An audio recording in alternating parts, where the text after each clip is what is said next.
A person wearing a tan ranger hat, glasses, and a tan short-sleeved shirt with a badge stands at a microphone indoors. A wooden podium is visible behind them. Good afternoon, ladies and gentlemen. Welcome to the 10 of Many Voices in the Core Discovery 2. Just to tell you a little about us, we are a traveling exhibit. We've been traveling since January of 2003. We started off at Monticello at Thomas Jefferson's house, and we're going all to the ocean and back, just like Lewis and Clark did 200 years ago. We'll finish up in October of 2006 in St. Louis, and that's what we've been doing for the past 2.5 years. And the next person coming up has probably been with us since the very beginning. His name is Clint Brown. He is Gros Ventre, and he does live on the Gros Ventre Reservation here in Montana. And he's going to be talking about their history and culture along with his wife, Wanda, and they also have with them today their 3-year-old son, Clint Jr. So I'm going to hand this over to Clint. A person wearing a tan cowboy hat and gray ranger-style uniform stands at a podium next to a banner reading Department U.S. Forest in an indoor setting with wooden paneling visible in the background. Aho. Wohe ni tie daskia. Sa ne beni tsitsnaka nitne. Atsne nasna na. No, what's be thu? Anybody understand that? That'd be cool if you did. I introduce myself in my first language, my Gros Ventre language. My ceremonial name is Wasbeathot, which means bear robe in my Gros Ventre language. I'm an enrolled member of the Gros Ventre tribe of the Fort Belknap Indian Reservation here in the state of Montana, up on the High Line, Highway 2. A person wearing a red and white beaded vest with bone breastplate and feathered headdress stands holding a microphone. Behind them is a backdrop listing U.S. government agencies including the Department of Agriculture, Forest Service, and Bureau of Indian Affairs. Gros Ventre is a French word for big belly. Kind of fits me, some of my partners, but not all of us have big bellies. The way we got that name is when our people met a French trapper up in the Saskatchewan area. They were trapping along the South Saskatchewan River.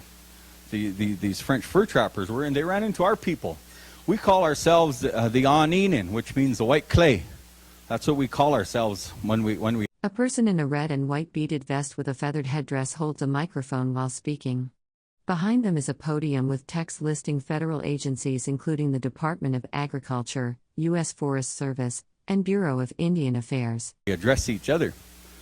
But we met this trapper a long time ago. Wohe ni tie daskia. Sa ne binitsikene ixnitea. He had no idea what I was saying, and I could not understand him. So the only way we could communicate at that time was through sign language. And where we stayed at that time on the South Saskatchewan rivers was by the waterfalls. The falls, there's a huge set of falls on the South Saskatchewan River. And our sign language at that time for... A person wearing a red garment and beaded necklaces holds a microphone while standing at a podium. They display a white object with drawn markings. Government department signage is visible in the background. Falls, which meant waterfalls to us in sign language. This French fur trapper with a pen or some ink and a paper, he wrote down, hey, we met some big-bellied Indians today. We'll call them the Gros Ventre. And that's how we got our name. That is our government name, so to speak, is Gros Ventre. And we call ourselves the White Clay. I'm here today to explain to you folks a little bit about the North Central Plains Native American way of life, the Indian people when Lewis and Clark. A person wearing a red jacket with a beaded breastplate and feathered headdress stands at a podium holding a microphone. Behind them is a banner listing various U.S. government agencies and departments. Came through the Missouri River, and they kind of came through our hometown, our home ground. I'm going to explain to you folks a little bit about the way our people lived, a little bit about some of the things that I'm wearing. I've chosen to wear my dance regalia. Everything that I have on is something that my ancestors would have wore at one time. Probably during the Lewis and Clark area and before and after, I'm sure. It's a great way to explain each and every part. It goes into a little bit of history and a little bit of... A person wearing a red vest with white trim, beaded accessories, and a feathered headpiece stands at a podium. Behind them are signs reading Department and U.S. and American flag is visible in the background. Of our legends and our beliefs. I also am very fortunate today. I have my wife to come here with me. Usually I have my daughter come and she dances with me. My daughter is now starting high school, so that kind of got put on the back burner. But I brought my wife today, and she does all of the beadwork. I thought it would be excellent to bring her along and kind of explain to you the different stitches. I guess there's different ways of putting them beads upon the fabric. And we're going to have her explain. A person wearing a red vest with beading and a feathered headdress holds a microphone at a podium. Behind them is a sign listing various U.S. government departments and agencies. That a little bit later on, and maybe show you how to do some of that.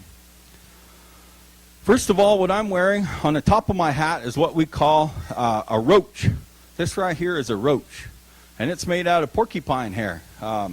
In the wintertime, the porcupines have really long guard hair, and this is what we make a roach out of. Our ancestors would have used this for a type of camouflage. Back long ago when the grass was tall where we came from, along with all of the fringes that you see. A person wearing a red vest with white and geometric patterns holds a microphone while speaking. They wear a feathered headdress with white feathers and rainbow-colored accents, along with beaded necklaces and ornaments around their neck. It would help us kind of blend into our surroundings. They would use turkey beards, horse hair, and of course porcupine hair. And it's called a roach. The men would wear it. Inside that roach I have 2 eagle feathers. These 2 eagle feathers represent my grandmothers, one on my mother's side and one on my father's side. I believe that every time I put these 2 feathers on, that I too would carry that same wisdom that the machushis carry, or the old ladies. We all know how grandma knows when. A person wearing a red vest with white fur trim, beaded necklace, and a feathered headpiece speaks into a microphone. They are indoors, with a dark panel visible in the background. We're doing wrong and we're doing right, and grandma pretty much knows everything. But I believe that when I put these 2 feathers on, I carry that same wisdom that them 2 ladies carry. My father's side and my mother's side. The way I hold my roach on is I have a braid coming straight out of the top. Straight out of the top of my head, and there's a hole in the bottom of this roach. I run that braid up through there, and then I poke the stick through that braid. A person in a red shirt and beaded vest holds a microphone while speaking. They wear a feathered headdress and appear to be demonstrating or explaining something with their hands. A dark structure or backdrop is visible behind them. I call it a scalp lock. That's how I hold my hat on, so to speak. I don't know if you've ever been on the eastern front of the Rocky Mountains, but we get some pretty good wind over there, and I've never lost my hat yet. But that's the headgear. Here's another headgear that our men would wear. This right here is a war bonnet. It's made out of eagle feather. This was something that our leaders, our spiritual leaders, our probably some of our most. A person in a red and white outfit holds a microphone while speaking at a wooden podium. A feathered headdress is visible in the background. A sign behind them reads Department of Agriculture, U.S. Forest Service, and other government bureau text. We would say our most respected people would wear their bonnets this way, or wear their feathers this way. I wear the 2 feathers on top of my head that represent my grandmothers. The men that would wear their feathers this way were probably the most respected people in those camps. Those were the men that had all of the knowledge and the wisdom that we would look up to, or that we would yearn to learn. Eagle feathers, Native Americans are the only one who can legally possess. A person wearing a feathered headdress, red and white striped shirt, and beaded vest stands speaking at a table indoors. Department and government agency logos are visible on backdrop panels behind them. Eagle feathers. We're the only ones in the whole United States who can legally possess these eagle feathers. Even as Native Americans, as Indians, I have to earn the right to carry these eagle feathers. I have to prove to my grandparents, my uncles, my grandfathers, my father, I have to prove to them that I will take care of them in a manner that that they I guess they wish me to. We treat these like one of our brothers. Each one of these eagle feathers, we also have to do a good deed to earn them. Just because A person in a red shirt and white and red feathered headdress holds a microphone while speaking. They wear beaded jewelry and regalia with white feather elements. A seated audience is visible to the right in an indoor venue. I'm a Native American doesn't mean that I could have an eagle feather. For each feather that I have to earn it. These 4 feathers were given to me for going to college and getting my bachelor's degree. My family believed that I had done good things for my family, my people, by going away to school. So the 4 years that I was gone, they gave me an eagle feather for each year. Now, as I guess it would be a warrior or just to every... A person wearing a red vest and white shirt with beaded decorations stands at a microphone, holding what appears to be a long beaded or fringed object.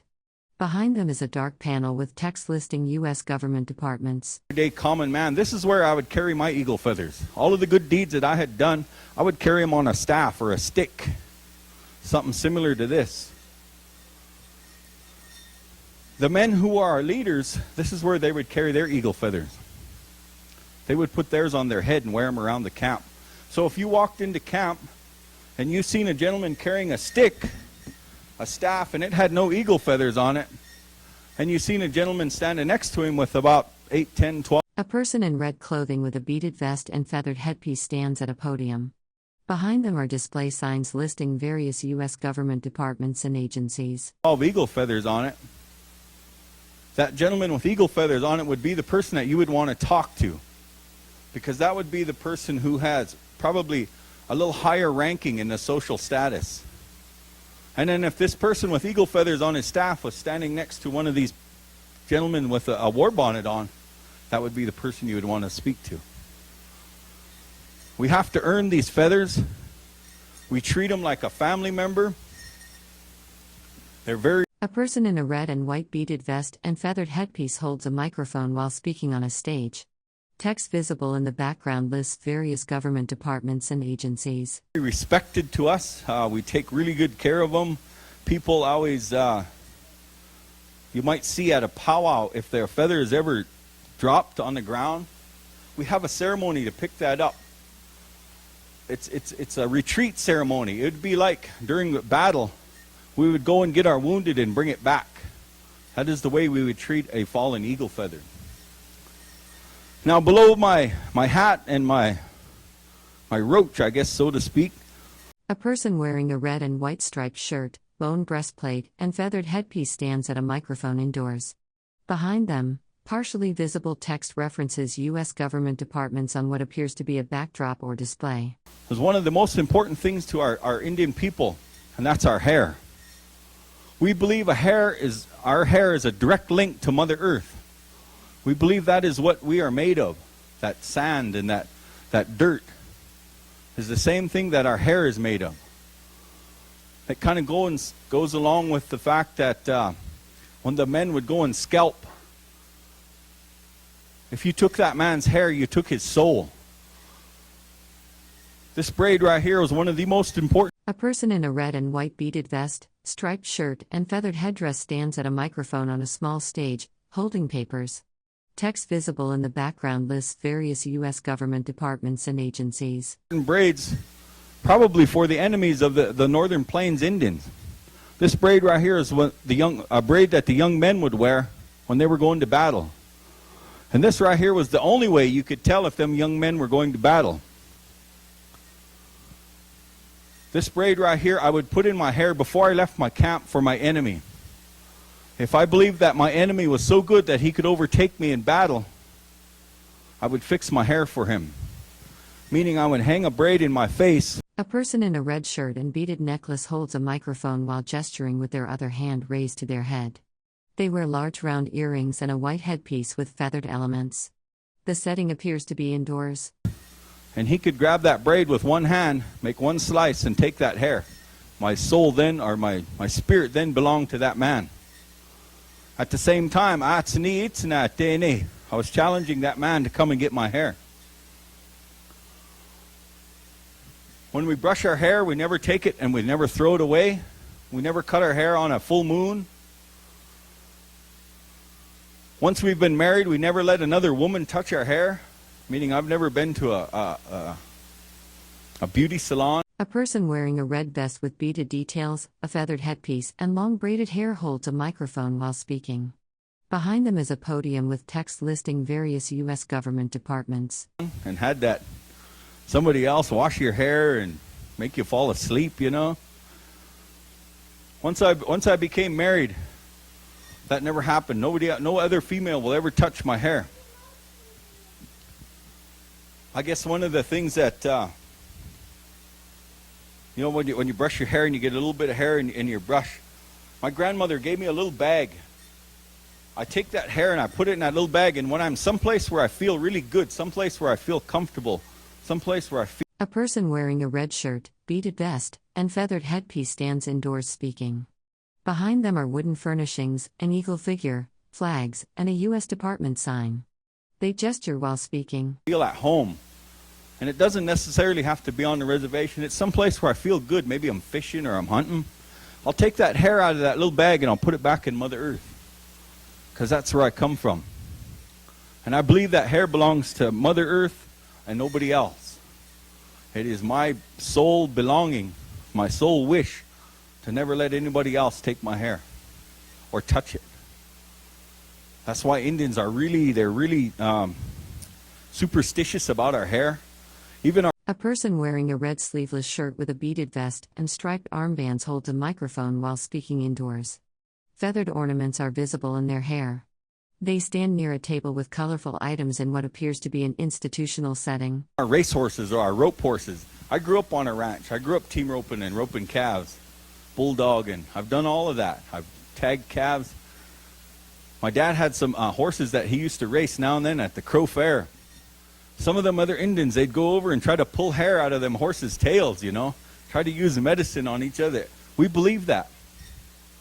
We believe that if my wife always teases me, I don't know if this is true or not, she never told me. She said, I have a piece of your hair, you'll never leave me. I thought, whoa. But we believe that way. That's one of our beliefs. A person wearing a red vest with beaded stripes, a feathered headdress, and white fur trim holds a microphone while speaking.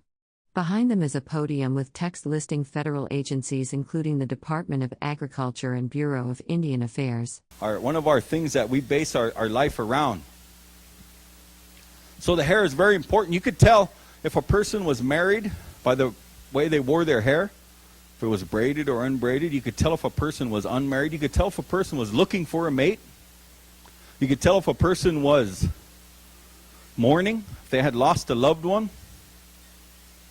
You could tell if a person was just coming out of a ceremony, meaning maybe the young ladies, the young females, they're unable to touch the eagle feather. A person wearing a red sleeveless shirt and beaded necklaces holds a microphone while speaking. Behind them, a table displays printed materials, and a banner reads Department U.S. Forest Service, Department of Bureau, Reclamation, U.S. Geological. Until they've had their first moon or their first menstrual cycle. And there's a ceremony for that. They cut their hair a certain way.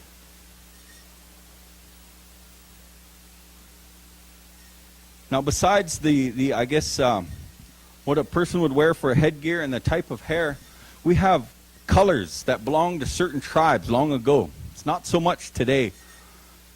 But long ago, where my people lived, the Gros Ventre people, the White Clay people, where we lived, we could go outside of our lodges and make the colors red and black, real easy, by the plants that grew there.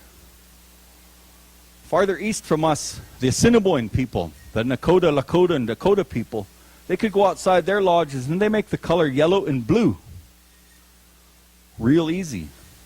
So it was kind of a geographical thing.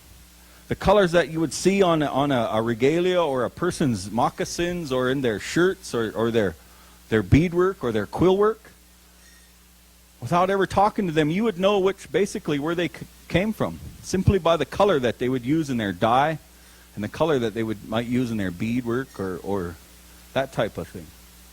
The Assiniboines would use the blue and the yellow. Gros Ventres would use the black and the red.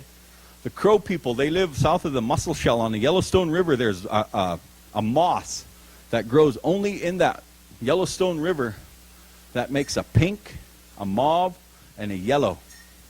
And those are the colors that the Shodaje, the Crow people, would put on their regalia. So we could tell each other apart simply by our colors. It'd be like if this side of the room was all wearing green and this side of the room was all wearing black. I might think these were Green Bay Packer fans and these might be Raiders fans. So without ever opening our mouth and talking, and of course our languages are different, we would know who that person was, what his rank was, what his social standing was, what tribe he belonged to, what was going on in his life, meaning by which way he wore his hair. Without ever opening your mouth or talking to that person, all of that could be relayed by what you'd wear, what you would have on, the way you wore your hair. Now within the colors we would have certain designs that would belong to certain families. We would call them clan systems. Some of you might have heard the term clan. Clan is a family system. It's a group of people that did their ceremonies together. They named their children together. They raised each other's children. If we had a camp of 1,000 lodges, inside them lodges there may be 6 or 7, maybe up to 10 people would live in one lodge long ago. So of course if we went to move and we had 1,000 lodges and say 10 people in there, that'd be 10,000 people. Of course the natural resources couldn't sustain a movement of a group that large. So we'd break down into smaller groups, clans, family systems. We might move in a group of 10 or 20 lodges. It would make it much easier for us to find berries, to find firewood, to travel in smaller groups than it was to travel in the larger groups. That's what we call a clan system or a family system. Each clan system or family system would have a certain design. This design right here belonged to my clan, the Bear Lodge clan. And so once again, without ever opening our mouths, there was a lot could be told by what we were wearing and the colors and the way we wear our hair. This right here is a breastplate. The men would wear it for a type of armor. Before the guns came, we fought with sticks and stones, and this was kind of a way to help protect our chest. The men would wear chokers.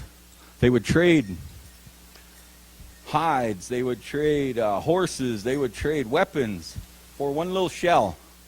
The shell is something that they would put on their neck, and it was there to help protect their neck during battle. All of this was something that they would wear, probably they would have worn before the firearms made it to our people. On my back, I have what I call a bustle. A bustle is an arrangement of eagle feathers. Once again, there was different tribes would arrange their eagle feathers different ways. A good example is the Battle of the Little Bighorn. There was approximately 6 or 7 different tribes there. Some were friendly, some were not. In the late light of the end of the day or the early morning, and the smoke and the fog, if you could look in front of you and see these people moving, you might not be able to distinguish the colors or the design. But you could see that outline of that bustle. That arrangement of feathers would let you know, hey, this man belonged to this certain tribe. The style that I have on belonged to the Sioux tribe or the Assiniboine or the Sioux people. And it's a large, we call it a men's northern traditional today, and it's the round bustle design. On that bustle we have, you'll see some of them feathers have these white dots. We call them a hailstone. Right here. Those dots that you see on that bustle, they represent that my family had sponsored a ceremony for a whole year, or for the whole ceremony. For instance, my family had sponsored a Sundance, and that's a 4-year commitment. Those little white dots on them eagle feathers represent that. They represent that my family fed, they helped shelter all of the people that came to the Sundance for 4 years in a row. We provided them with food, shelter, water, a lot of times gas, money to help get there and back. That's what that little white dot represents. That little white dot that you see on that inside row of feathers, I wear very proudly because it says that my family had sponsored that ceremony for them 4 years. Now on the end of them feathers we have horsehair. Just like the end of these feathers, we have horsehair hanging out of the end. Horsehair to us, once the horses came to our people, it represented longevity. Before that, our people simply carried everything on our backs, or we carried them on dogs. By the way, our people didn't eat dogs, because if we ate dogs, then I carried everything. That don't make much sense to me. Once the horses came, we could put our lodges and all of our furnishings and belongings on that horse, and it would travel on and on forever and ever. It represented longevity. So for each good deed that was done to earn this eagle feather, for each good thing that I had done for my family, for my people, I put horsehair on the end of it. I believe that that good deed that I had done will go on forever and ever. With that horsehair hanging out of the end, it represents longevity that way. And we believe that. Okay, I am going to... I like to dance, so I'm going to dance one for you guys. I'm going to dance one song. And then I'm going to have my wife stand up and explain a little bit about the beadwork, some of the different stitches. This song that I'm going to dance to is what we call a stooping song. And it's a duck and dive song. And this song is something that came from the Nez Perce people. This is a stooping song, and this story, that's good, I'll stay right here. This song came from a gentleman, I'm not sure what the gentleman's name was, but it was told to our people before the Treaty of 1855 that a stooping song represented the cavalry that came above a large a large gathering of Nez Perce people. And this cavalry pulled up on this ridge up above this camp, and they fired their cannons off. And you will hear during this song, as this song is going along, all of a sudden it's got a boom, boom, boom, boom, boom. Boom, boom, boom, boom. There's two to each little interval. We call it a duck and a dive or a stooping. When the men are dancing and you hear that downbeat, it's like we're ducking that cannon fire. And there's two to each one. And we always tease each other about getting shot. Because if you're dancing along and you don't duck, and we say you got shot. But as I'm dancing to this song, each time that stick hits the drum, as a dancer, my feet have to hit the ground. That's why I got these loud bells on. Before it was, see this guy right here, this park ranger?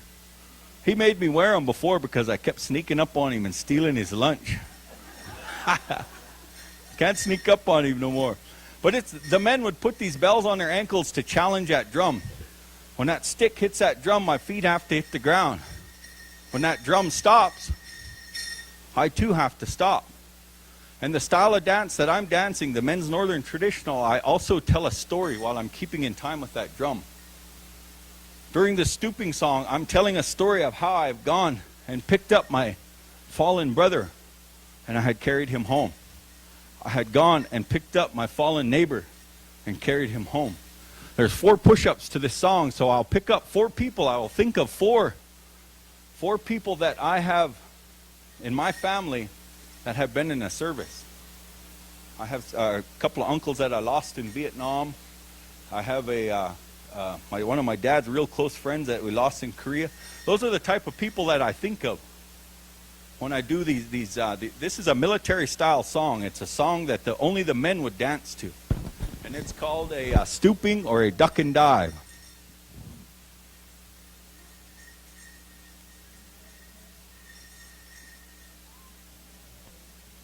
Here we are, ready to go. Midnight Express. The contest is on.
All right, I'm getting too old for this.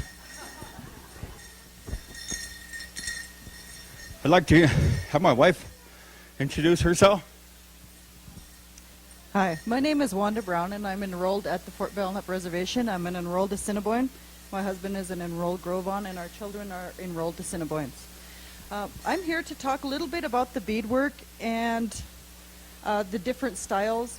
I think the first thing people need to realize is beadwork is actually an art form. You just don't jump into beadwork and start beading. I learned this from my mother, and she learned this from her mother. There are many different styles of beadwork. There's a flat. We also have a peyote stitch, which is a round stitch. Like Clinton has the geometric designs. It's more Gros Ventre, and these are also his colors. This flat is also, this is my daughter's, and it's more of the Assiniboine colors. We also have called a lazy stitch. On the outside of these is a lazy stitch, and I'll explain all of these to you. First of all, when you're beading, and I brought some examples to show you. I started this work for my husband when I got hurt last fall. So this is a long process. You don't go inch by inch, you go millimeter by millimeter when you're working on this. So if you get a chance to come up and look, this is unfinished work, and you can look at the back of it to see how each stitch is going. We lay beads out in a straight line, and every 2 to 3 beads we come back through the fabric and tack it down.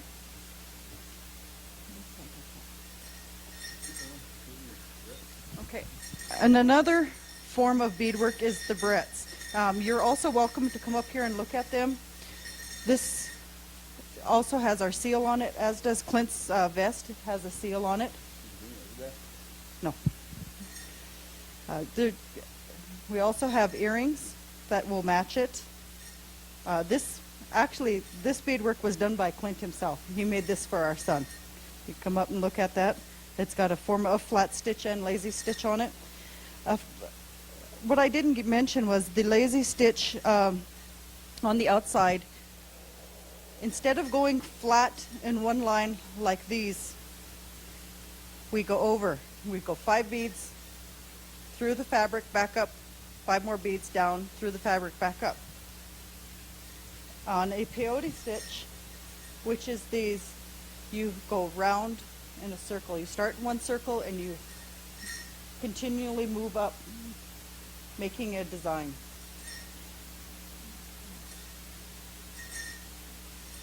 These are interchangeable.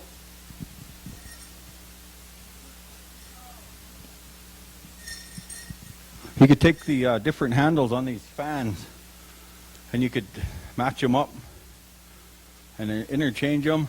They're actually, what they are is this piece is a 3.5-inch choke out of a 12 gauge shotgun. Yeah, for certain. This little piece right here bolts out of the top of that shotgun choke, and the bottom piece you can get them in different lengths. And what my wife does is she'll cover it in leather, I guess, or fabric, and then she'll peyote stitch around it. And then I do the feather work on these fans. My wife has done all of the beadwork. This vest that I'm wearing, tell them about this vest, how long it took. Clint's vest took approximately 2 years. A vest of this size would run a vest of this size would run approximately $2,000, $3,000, $4,000 easy. Clinton's whole beadwork set, if I were to sell the set that I'm starting on now, we could easily run into $10,000 to purchase a set like this. What we're going to do is something a little different than what we usually do. You might see people talking about this beadwork. We've got it set out here. We didn't bring anything that we wouldn't want you to touch other than our eagle feathers. We would ask that you might be real gentle with those and respect those for what they are. But what we wanted to do was open it up. We've got plenty of time left. We'd like to ask you guys if you're interested to come forward. Handle this. Take a look at some of her beadwork, her stitches, her knots. If that's something that you were interested in, we could tell you about it till we're blue in the face. But if you come up and have a look at it while it's in progress, it might make a little bit more sense to you. So right now, if anybody's got any questions, we have a mic. If you folks would like, maybe we'll just open it up for you folks to come on up, have a look for those of you that want to. If any of you have any questions, raise your hand. We do have a mic. Mike, I can bring it around so Clint and everyone else can hear you. Hi, I want to ask where first of all, the Gros Ventre are located. Where was your traditional territory, and where is your reservation? Our reservation right now is in north central Montana. Which is where? Up by Havre. I think I'm about 431 miles from home, from where I live right now. We're about 50 miles, about 40-some miles south of the Canadian border, and about 2 miles north of the Missouri River. Our reservation runs between the Milk and the Missouri River, right in north central Montana, right on Highway 2. And our traditional home ground long ago was farther east and up in the Saskatchewan area. So we're actually pushed farther south.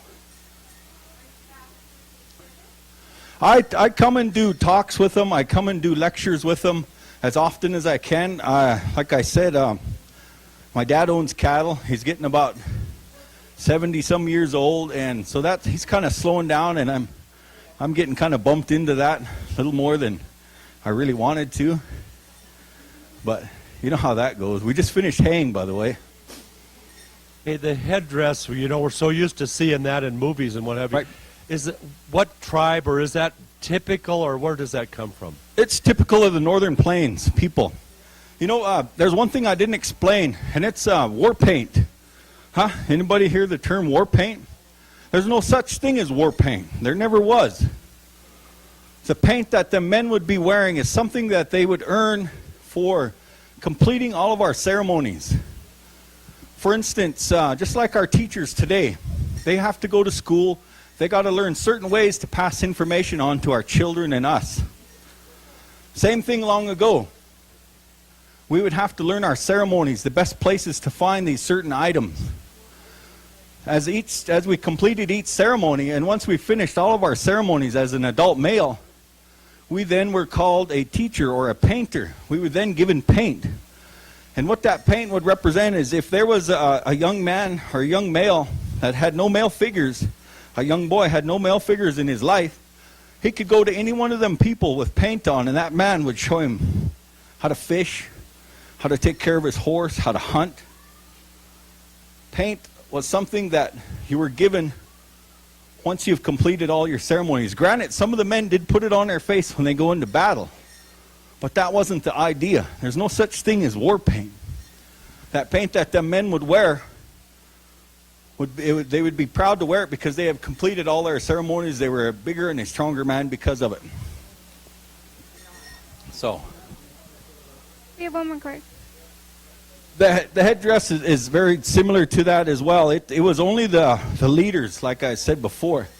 Like in the movies, you see all these men with paint on. They're all wearing war bonnets. First of all, we got too many chiefs, all of these people. And they were all yipping, making this noise.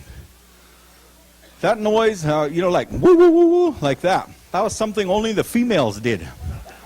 So unless they were one of them funny ones, I don't know. But there's a lot of things that Hollywood, and even I as a little boy used to run around and do that. And my grandmother, please don't do that. Only the females would do it. And they would do it when they were calling their relatives. Good question, very good question. We have one question back here, Clint. The voices that accompany the drum beat, does that have significance? Good question. Some of the songs, like that one we just heard, it had words in it. Those words were sung by a Cree drum from Canada. I'm not exactly sure what they say, but when that same song is sung in the Assiniboine people, those words, and they say, Grandpa, I have come for you, in the first push-up. Uncle, I have come for you. Dad, I have come for you. And brother, I have come for you. And what that's a retreat song. And those words, well, they say it's, our songs are one little bitty song sang over 4 times. And each one has a different saying in that one. Some of them are kind of like chants, you know. We have a song that my little boy, this little 3-year-old, he sings in the morning, and it's our coming day song. In the morning, him and I sing this when we wake up. Hey da, hey oh, hey da, hey da, hey oh, way oh, hey do, hey do, hey oh. And to our people, that's a coming day song. We thank the Creator for a chance to use something else that nobody in this, I get something every morning that nobody in this room gets. Nobody. The Pope, the President. At the same time, you folks all get that exact same thing. We get a chance to use a day that nobody else has ever been in. We get a chance to use a day that nobody else has ever ruined or made better. What we do to that with that day is up to each and every one of us. Thank you. Good.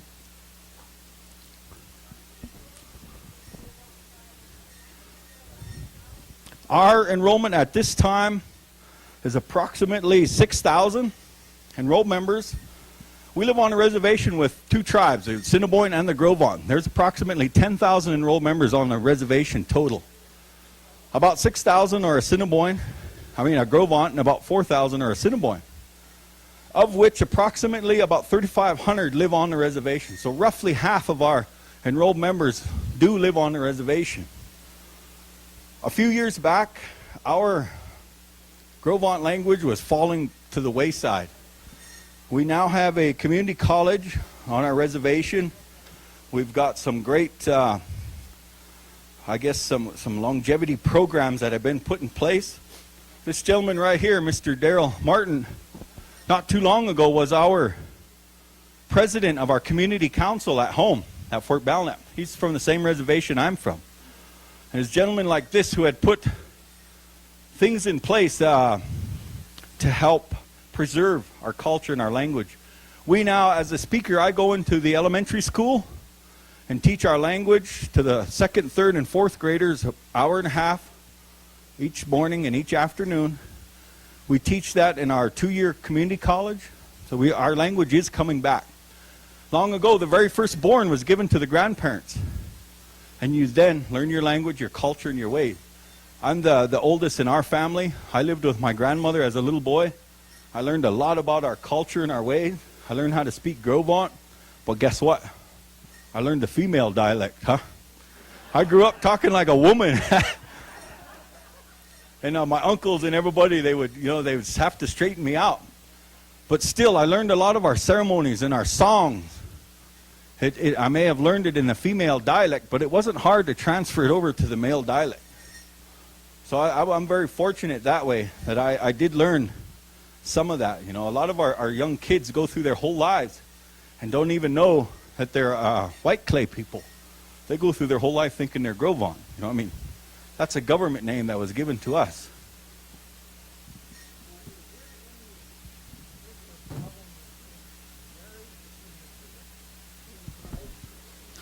No, he asked a good question about problem between the different tribes and marriages. Long ago, we used to always tease each other as Indians. They always tease us Gros Ventres of being big bellies. There's a reason for that. In the winter months, when all of you Indians are sitting along the river, you could see all your ribs. Us Gros Ventres are just full. We're good hunters, that's why I tell them. Long ago, we used to, the Crow people would come up to our country and they would steal women and take women home so that they wouldn't interbreed, they wouldn't intermarry.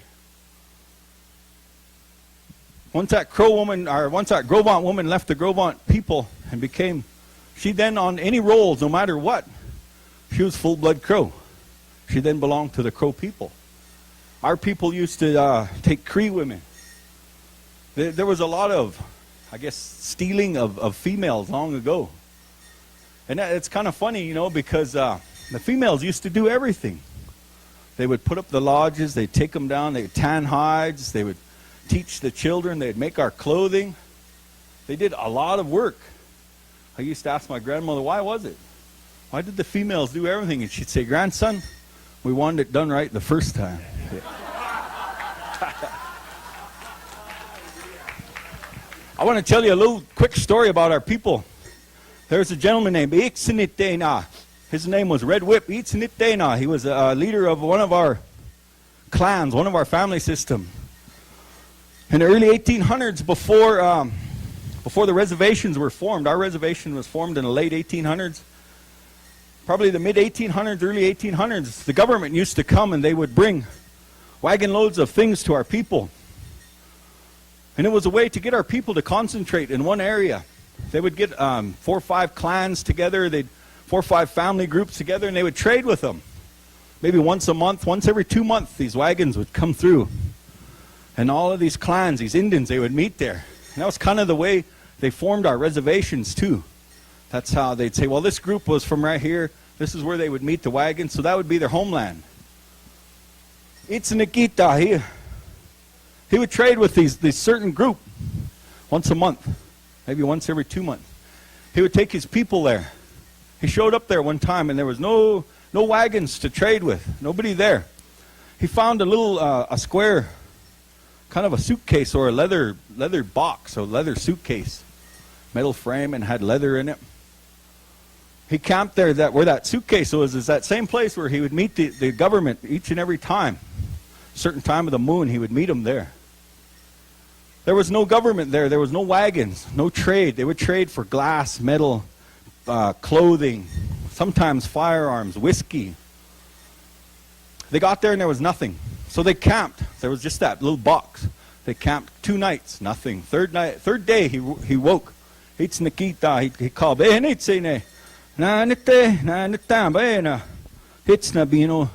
He called all of the people to come up. He opened that box and had hundreds and hundreds of little square pieces of wool.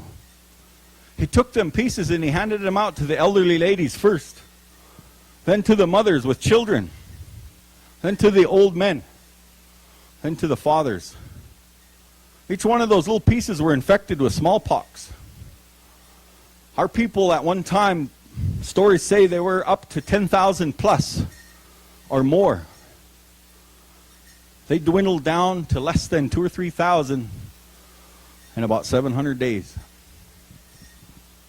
So when I leave home, and I have uncles, and I have my clan uncles, and I have my ceremonial uncles, who say, why are you going to a Lewis and Clark thing and talking about our people?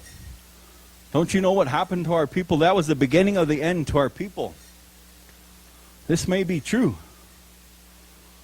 But there's nobody in this tent, myself included, who could change anything about that. There's nothing I can do to change that. The reason why I'm going is so that I could tell people, just like you folks, about my way of life. About some of the things that we believe in. The way that we dress and our beliefs. That I could come and tell you firsthand. I personally and truly believe that what the Park Service is doing for us Indian people is a great thing. It's a chance for us to come and tell you guys about our way of life firsthand, as opposed to that little piece that you might read in a history book, or you might see in a paper or something on the internet. I have people at home who say, you should not be doing that. But I look at it from an educational point of view, and every chance I get, I lecture all over. I'm a licensed drug and alcohol counselor at home. That was my life. Before I started doing lectures, I work in a school. I teach our language. I look at it from a purely an educational point of view. It's a chance for us to come and tell you guys about us. I know we only get a short amount of time, but I'm going to pretty much guarantee you that most of you folks will leave here knowing something a little bit more about the people in this area, these areas that you didn't know when you came here. I want to thank each and every one of you for coming. Hey.